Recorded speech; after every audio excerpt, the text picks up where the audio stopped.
Okay. ಅವರಿಗೆ ಒಂದು ಕೋಮಿನವ್ರಿಗೆ 5 ಸಲ ದಿನ ಬೇಕಾದಂಗೆ ಒದರ್ಲಾಕ ವಿದೌಟ್ ಪರ್ಮಿಷನ್ ಕೊಡ್ತೀರಿ. ಗಣಪತಿಗೆ ಬಂದ್ರೆ ಡಿಜೆ ನಿಮ್ಗೆ ಬಹಳ ಬ್ಯಾನ್ ಆಗ್ತದೆ. ಅಧ್ಯಕ್ಷರೇ, ಇದು ಹಿಂದೂ ಸಾರ್ವಜನಿಕ ಗಣಪತಿಯನ್ನ ಉದ್ದೇಶಿಸಿಕೊಂಡು ನೀವು ಡಿಜೆ ಬಗ್ಗೆ ಮಾತಾಡ್ತೀರಿ. ದಿವ್ಸಕ್ಕೆ 5 ಸಲ ಒದರ್ತಾರೆ. ನಮ್ಮೆಲ್ಲ ಮಕ್ಕಳು ಶಿಕ್ಷಣ ಕೆಟ್ಟ ತೊಂದರೆ ಆಗ್ತಾ ಇದೆ. ಅದಕ್ಕೆ ಡಿಸಿಮಲ್ ಇಲ್ಲ, ಪೊಲೀಸ್ ಇಲಾಖೆ ಅದಕ್ಕೆ ಸುಪ್ರೀಂ ಕೋರ್ಟ್ ಆದೇಶಿದೆ.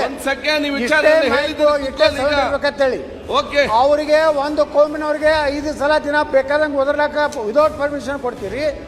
ಗಣಪತಿಗೆ ಬಂದ್ರೆ ಡಿಜೆ ನಿಮ್ಗೆ ಬಹಳ ಬ್ಯಾನ್ ಆಗ್ತದೆ. ಇದು ಒಳಗೆ ಇರುವಂತ ಸತ್ಯ. ಅದಕ್ಕೆ ನಾನು ಮಾನ್ಯ ಗೃಹ ಮಂತ್ರಿಗಳಿಗೆ ಕೇವಲ ಒಂದು ಧರ್ಮದ ಜಾತ್ರೆಗಳನ್ನು, ಸಾರ್ವಜನಿಕ ಸಭೆಗಳನ್ನು, ಜನಪರ ಹೋರಾಟಗಳನ್ನು ಹತ್ತಿಕ್ಕುವಂಥದ್ರ ಸಲುವಾಗಿ ನೆನಪಿಲ್ ಮಾಡ್ತಾ ಇದ್ದೀರಿ. ಇದಕ್ಕೆ ನಮ್ಮದು ಸರ್ವತಾ ವಿರೋಧ ಇದೆ. ನನಗನ್ನಿಸ್ತದೆ ನಮ್ಮ ವಿರೋಧ ಪಕ್ಷದ ನಾಯಕರು ಇದನ್ನು ಒಪ್ಕೋತಾರೆ. ಯಾಕಂದರೆ ನಾನು ಈಗಾಗಲೇ ನಮಗೆಲ್ಲ ಹೇಳದಂತೆ ಅಡ್ಜಸ್ಟ್ಮೆಂಟ್ ಪೊಲಿಟಿಕಲ್ ಲೀಡರ್ ಇರುವುದರಿಂದ ಆರ್ ಅಶೋಕ್ ಅವರು ಸಹ ಇದಕ್ಕೆ ಸಹಮತ ಇದೆ ಅಂತ ತಿಳ್ಕೊತೀನಿ. ಅಧ್ಯಕ್ಷರೇ, ಈಗ